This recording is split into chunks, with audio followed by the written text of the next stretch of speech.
Hi everyone. අද Ramadan workout tips part 3 එක හොඳට හතරවෙනි කාරණේ තමයි ඔයාගේ බලාපොරොත්තු ඇඩ්ජස්ට් කරගන්න එක.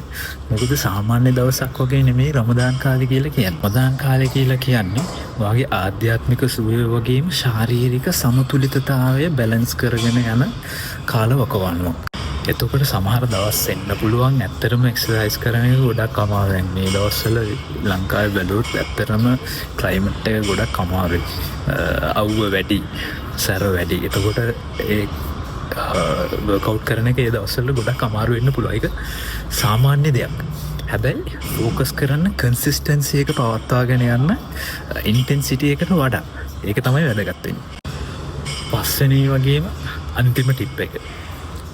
රිකවරි එක තමයි කී එක. ඒක අමතක කරන්න එපා.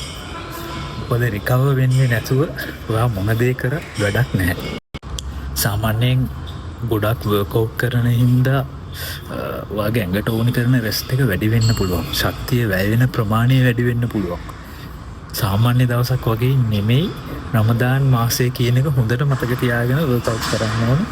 ඒ නිසා ඔයාගේ ඇඟට ඕනි කරන හොඳ නිින්දක්, ගුණාත්මක නිින්දක්, ඒ වගේම හොඳ රෙස්ට් එකක් දෙන එක ගැන පොඩ්ඩක් ප්‍රයොරිටයිස් කරන්න රමදාන් කාලේදී වර්කවුට් කරනකොට සහ අනිත් වැඩ කටයුතු කරගෙන යනකොට.